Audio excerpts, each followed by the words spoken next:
Hey everyone, Gamma here. I know this is late, I know I suck, I'm really sorry. This is a new Chronicle coming out today. It is out later than I intended. I promise I'm not making a habit of pushing videos further and further out. I was unwell again over the weekend and I had a lot of stuff that work stuff that I was trying to get a head start on. And all in all, it was just sort of a bit of a tricky weekend for me to get things out the way that I usually like to do it. So I do apologise for that. I'm hoping that I'm sort of back to normal at least for the next couple of days. I should be on decent form for Wednesday's stream. I've got the rest of my vaccines on Thursday, so I'll probably be making a video talking about like my overall experiences with that. It's just been, I guess, physically a rough sort of 3 to 4 weeks, and then sort of around that time sort of struggling a little bit on the emotional side, sort of as feedback for that. So that just makes everything a little bit difficult in terms of making content and getting in front of a camera and stuff. So yeah, I am sorry. I know this is really late out now. By the time you see this, it'll probably be Tuesday, and I put the cap on for these to come out on Sunday. So that's, yeah, no bueno. Apologies. I will try and make sure. I'm pretty sure with this weekend, I mean, I've sort of got an inkling for what I'm going to be talking about this weekend. It's actually my birthday on Friday, the day after I have all of these vaccinations and potentially start feeling unwell again. So we'll see what happens, but I'm anticipating this weekend should be not too much of a problem. So we'll see what happens, really. So I thought, based on a couple of conversations I had after the side effects video came out, the last part, it was brought to my attention that I sort of, in a way, skipped over discussing cognitive impairment. I think the thought process I had was, so I ended up talking about mucositis and steroids and all of that sort of thing, and that sort of like led me to talking about binge eating. And while I was recording, I sort of just neglected to talk about cognitive impairment without really realising, which in a way is okay, because I thought that it deserved probably its own video with its own emphasis, just spending a little while talking about that. So that's it worked out in the end, and nobody messaged me saying that that was something that they felt that they had missed out from the video. So I'm glad that nobody suffered from not having that knowledge available there. But like I always say, my DMs are always open, and a couple of people have started taking advantage of that in a good way and reaching out, which I absolutely love. That that gives me the fuel to get through some days. So that's awesome. Please keep doing that, and if anybody else wants to do that and you haven't felt up to it, that'd be awesome. I'm aware this is like a very small community at the moment. The Instagram one's slightly larger, but that just means that it's a lot easier to connect with people on a slightly more personal level. So that's awesome. Yeah, I guess so. There's always a lot of emphasis on the physical effects that chemotherapy and cancer and everything involved has on your physical form. But I think that something that is slightly underplayed is that there's a huge amount of change that is reflected in your mental state, and I'm talking about not just in terms of cognitive impairment, which is something I alluded to in the previous video, but in terms of like your emotional and psychological well-being as well. I've always said that when I was first diagnosed with treatment, sorry, you can tell I'm not quite with it recently. When I was first diagnosed with cancer officially, I was far calmer then than I had been in the weeks leading up to it. And I think that the reason for that was because I had to enter what I often regard as sort of an extended fight or flight response. And what I mean by that is I just focused in, and I knew that I could deal with the emotional trauma of what was happening at the time and what was going to occur over the next 9 months after treatment, and I had to just deal with the physical stuff now. But it's really not as simple as that.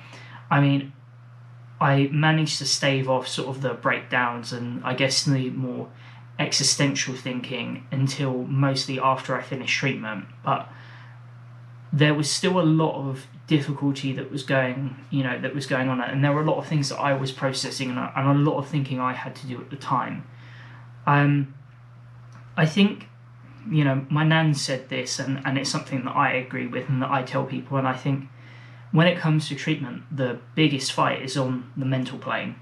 I think if you lose that battle with yourself and with coping with what's going on, then I think that's where you truly start to encounter some difficulty in resisting and with fighting. And the interesting thing about that is that the other cancer patients I've met are some of the most indomitable spirits that I've ever met in my life, which, I would never ever say that anyone deserves this illness, but there is a strength of character that you see in people who have to deal, and this is not me tooting my own horn, because I don't put myself in the same bracket as many of the other people I've met, like the people who mentored me through my earlier days of treatment.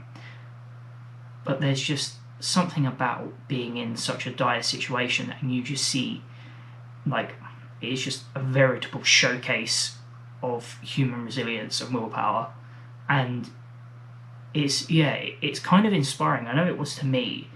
One of my friends who I met the day I started treatment, my friend Lois, her diagnosis was not great. She had quite an aggressive form of cancer, which in of itself has its own, exacerbated levels of risk. But, she was happy to talk to me, and I'll always remember just the presence she had on the ward. It was, I don't know, it was almost like, in a way, she thrived there. Like, when faced with such a challenge, she just seemed like, she was in her element.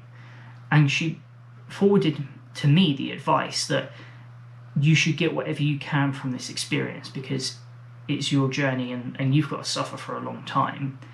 And that's something I pass along, and not to the extent that she meant, or I mean, that we should never take advantage of those around us, but it's such a good opportunity to, especially in my case, because I stepped away from work for such a long time as well, it's such a good opportunity to ask yourself some important questions and understand as much about yourself as you can, and try and figure out where you stand with different things, just in terms of your life and your existence and your place within the universe. It's such like it is a hugely existential time, and I worry that I'm waffling at the moment, but the point is that I met people who were in the most severe of circumstances, like Lois, who pulled through, and she's doing fine. One of my friends, Natalie, who formerly did treatment and is now no signs of illness after going through such intense treatment and surgeries, it almost baffles belief that you could push someone that far and they don't break.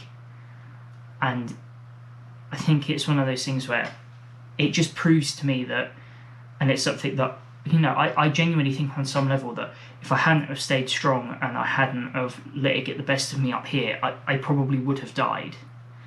And I know people, or I knew of people sort of in mutual circles as well, who, when things got really bad, as they tend to do, and when you're told that the situation gets a bit worse, it pushed them to that point where they couldn't keep fighting. And on some level, I think they potentially couldn't push themselves, because it's not just holding a line, it's you've got to fight back, and you've got to constantly be batting away invasive thoughts and negative ideation, and not everyone can keep pushing against that forever.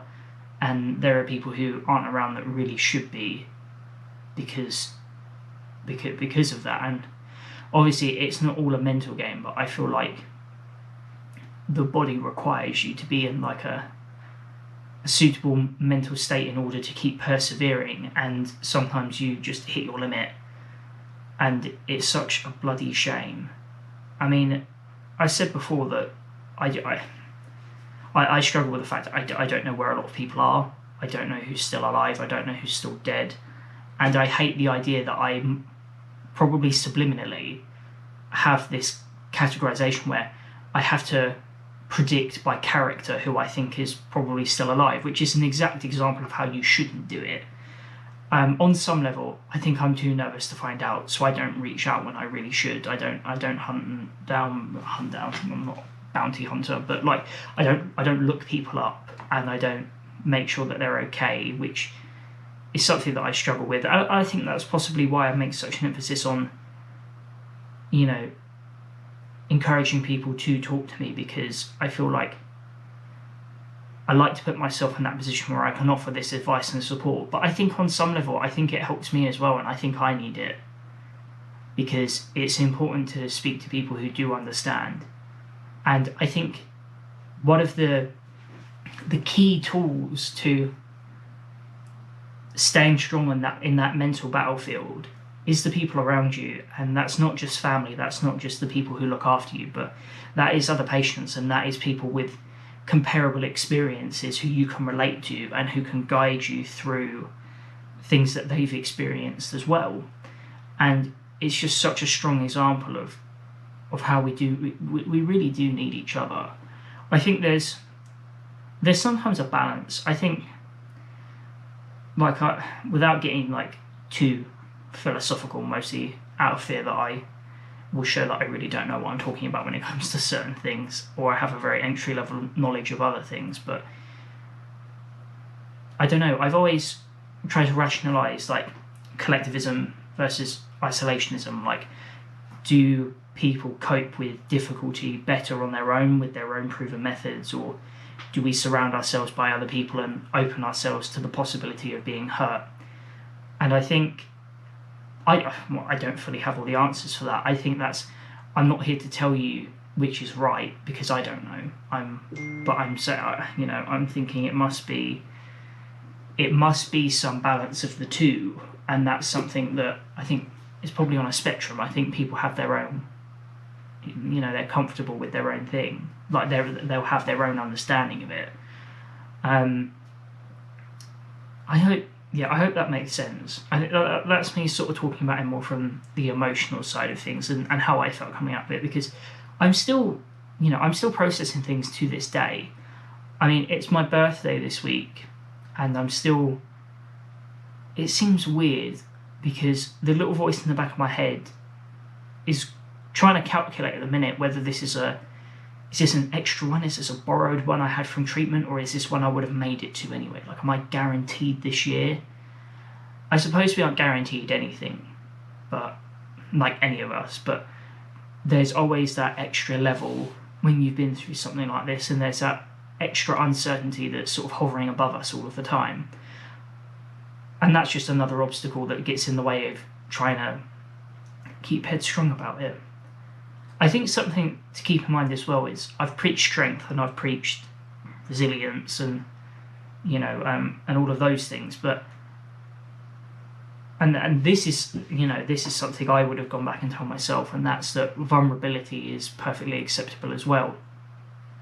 I think I was in the most vulnerable position of my life for a very, very long time, and I at least grew to be through treatment. I grew to be a pretty stubborn man. I mean, when I got out of surgery, it was that was my lowest point. That was when those existential questions of would I rather be dead and why is this happening, those were when they were at the forefront, and I was still clinging to things that now seem so at the time they seem like the most important thing in the world, but now I look back and I perhaps didn't have to make things so difficult for myself. I was fighting for things like bodily autonomy. I didn't want to go in a wheelchair, I didn't want to do X, I didn't want to do Y. I wanted to try and maintain as much of myself as I could, and in the end it didn't make me feel any closer to my former self. I still, when I catch myself in the mirror, I don't recognise that person. Or today, I was going through some old photos. I found an old hard drive that had some photos from when I was at school, and I was going through it, and I think I don't remember that person who looks like I look similar. I don't look the same. The people around me are also different. And I think that's, people are always changing. And I think that's especially true for people around my age and a little bit younger. And I think something that proves it to myself is when I was, looking through these photos, I was thinking about situations that I was in at the time that were difficult and things that I was experiencing then. And something that really opened my eyes was, I said to myself, and I said to Shannon, I said, I wish I was the person now. Sorry, I wish I was the person then that I am now.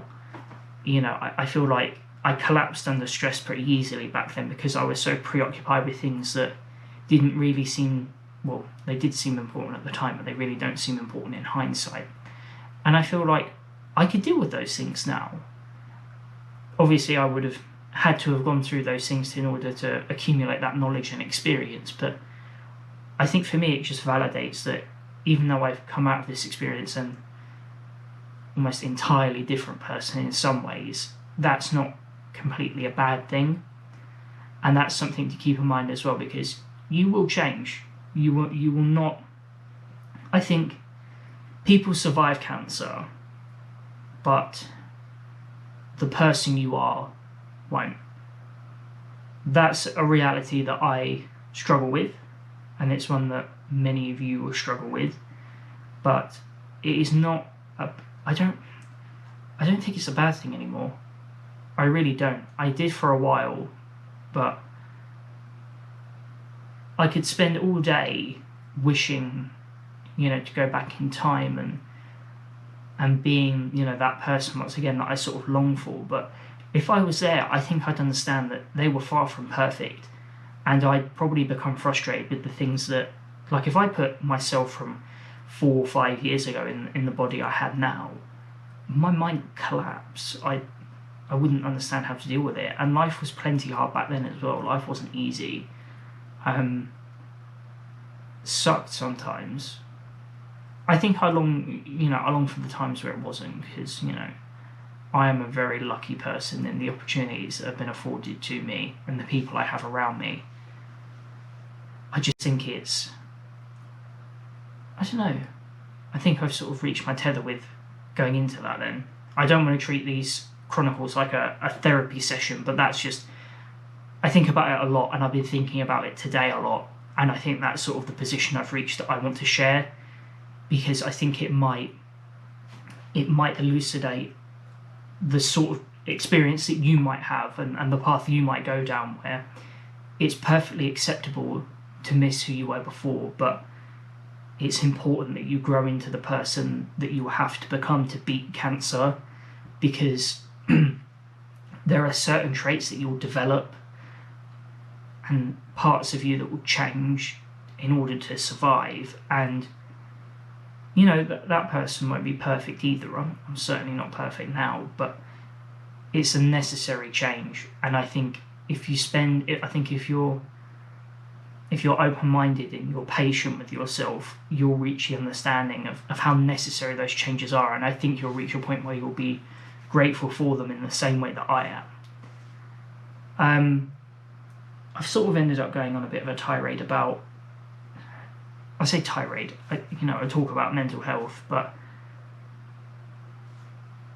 you know what, I think this will probably end up being a longer video. I'm not going to break this down into 2 separate videos, because I think that's unfair, especially because I went in with one particular thing that I wanted to talk about, and then I don't want to push that back even further. The effects on the mind aren't just emotional. So chemotherapy has its own effects on your cognitive capabilities, your memory. It can take a toll on a lot of things. And I reached, this is intrinsically linked to emotional well-being, because I struggled with it for a long time. But chemo brain, or cognitive impairment, I'll call it chemo brain because that's a slightly more direct way of explaining what it is, but I would forget conversations while I was in the middle of them, and I would repeat myself multiple times, and I would get so embarrassed because I think because I put so much value on that mental battle while I was ill, to start to lose my faculties and start to struggle in that area, I think was when I started to hit a low point, because it was all I had. And it was, I went into treatment thinking this is the only thing that I'm sure to keep. But even then, that wasn't safe. And, there are parts of, my body that are still a little bit messed up now. My memory isn't perfect. I struggle with it still. I'm sort of perpetually quite anxious. My chest aches a lot of the time around my surgery site. Occasionally bones ache a little bit. My neuropathy causes me problems a lot of the time, but on the advice of a friend of mine who also went through treatment and was able to reach, sort of a catharsis, and they were able to get medication for it. On their advice, I'll be going to get medication for it. But they are all linked, and I just wanted to talk about it because it's important to keep yourself stimulated, and I don't think it's healthy to shy away from difficult conversations that you'll have with yourself. Intrusive thoughts are one thing, but I think eventually when you're in a healthy headspace to do it's necessary to maybe probe into them a little bit further and have honest discussions with yourself so that you reach that better level of understanding. And keeping yourself stimulated in other ways to hold off the physical effects. So reading and writing like I did, or playing video games, or just talking to people, or it's a constant battle that you fight, but every single time you make that effort to take care of yourself and you look after yourself, it's less work in the aftermath to build yourself back up again. And I think it just makes things that bit easier to understand as well. I recently started a course with the church because I decided that when I was doing treatment that I wanted to join the church, and that I've started to do a course at the moment. And I'm still struggling with some of those difficult questions now, and there are conversations that I'm always having with myself to try and understand things. And just because it takes a long time, it doesn't mean you're doing anything wrong or that you're failing. It just means that it's a longer journey than you expected. And I hope that we're all in that position where we can reach that level of understanding at some point in our lives. And that's I think that's, in a way, this is what I gain from doing this. I think, in a way, these are more personal reflections that I make public, rather than, like, I have scripts, I have points that I want to talk about, but these are more personal reflections for things that I'm trying to understand that I hope are also insightful for other people. And to that extent, I hope that they are useful, because I know that I gain from this. I think that's going to wrap it up for this video. I have ideas for what I want to talk about this weekend. I have ideas for what I want to stream this week. It was really cool. We had a couple of people stop by at the weekend. One in particular gave me some really good advice for the game I was playing at the time. It's one that I'm very set in my ways in, so I think I needed a little bit of help breaking the mould there, and I think I'm going to enjoy doing it a bit more. I'll probably I will probably play something that's a little bit more, not PG, but maybe something a little bit less violent. I mean, I played Batman before that and Civ, so, conceptually still quite violent, but maybe not visually. So, yeah, that wraps it up. I hope this has been useful. It hasn't just been waffle, but I feel like I've articulated this quite well, and I hope it is useful. So I'll see you all soon. Again, I'm so sorry that this is coming out late. I'm trying to get back on top of it, and yeah, I'll see you all soon. So I hope you all have a lovely week. Take care, everyone.